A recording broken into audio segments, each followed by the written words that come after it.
Semangat pagi. Apa kabar teman-teman semua? Saya berharap tentunya kita dalam keadaan sehat dan jangan lupa untuk bahagia.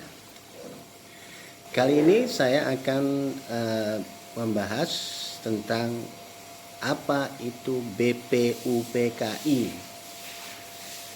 BPUPKI, Badan Penyelidik Usaha Persiapan Kemerdekaan Indonesia.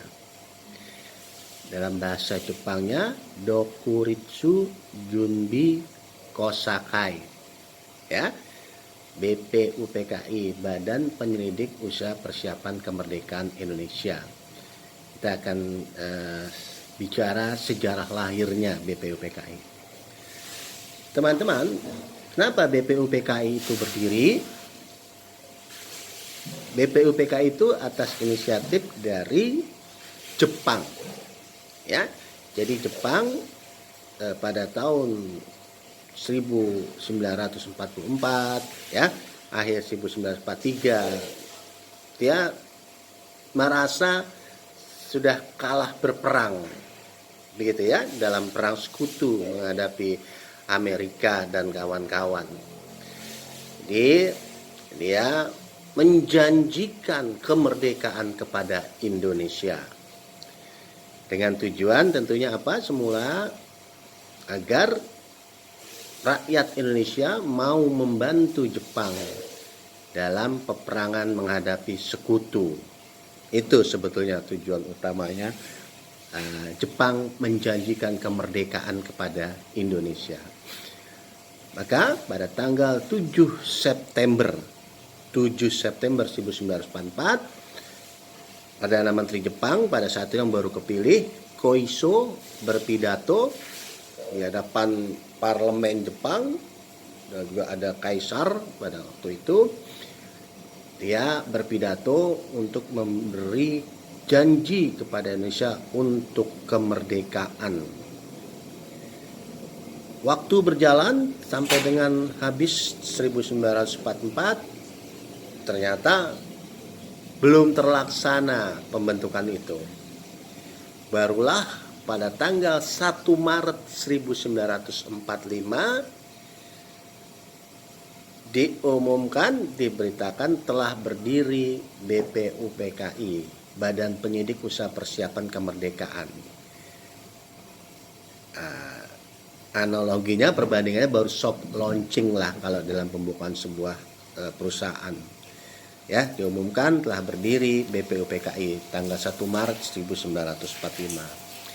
Kemudian pada tanggal 29 April diumumkan secara resmi telah berdiri BPUPKI 29 April 1945 ya, oleh Jepang, bertepatan dengan HUT, hari ulang tahun Kaisar Jepang pada saat itu, 29 April 1945.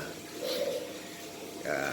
Kemudian siapa-siapa yang menjadi ketua dan anggota dari BPUPKI tersebut, maka dipilih ketua BPUPKI Kanjeng Raden Tumenggung Rajiman Widyodiningrat, tunjuk sebagai ketua BPUPKI Rajiman Widyodiningrat. Nah, kemudian dipilih wakil ketua, ada dua wakil ketuanya, dari Jepang satu dan dari Indonesia satu. Dari Jepang ditunjuklah sebagai wakil ketua BPUPKI Ichibangase Yoshio, ya, warga negara Jepang. Kemudian dari Indonesia dipilih Raden Panji Suroso, ya, Raden Panji Suroso sebagai wakil ketua BPUPKI. Ya, kemudian pada tanggal 28 Mei dibentuklah keanggotaan dari BPUPKI sejumlah 67 orang keanggotaan, dengan 7 orang Jepang dan 60 orang Indonesia. Jadi lengkaplah keanggotaan dari BPUPKI, dari ketua dan wakil ketua sudah ada. Nah, apa tujuan didirikannya BPUPKI, teman-teman? Tentunya dengan sesuai dengan namanya, Badan Penyelidik Usaha Persiapan Kemerdekaan Indonesia, Jadi BPUPKI mempunyai tugas mempersiapkan segala sesuatu yang berhubungan dengan terbentuknya negara. Jadi mempersiapkan segala sesuatu yang berhubungan dengan terbentuknya negara, termasuk membuat dasar negara, ya. Kemudian membuat undang-undang dasar, ya. Jadi itu tugas pokok dari BPUPKI, mempersiapkan segala sesuatu terbentuknya suatu negara.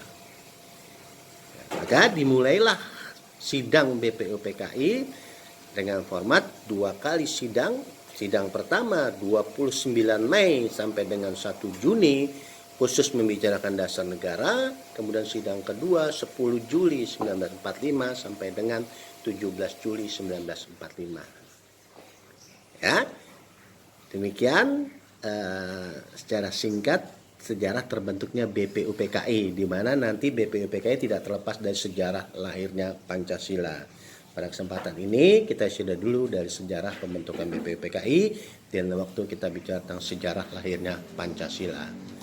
Terima kasih atas perhatian dari teman-teman. Tetap semangat.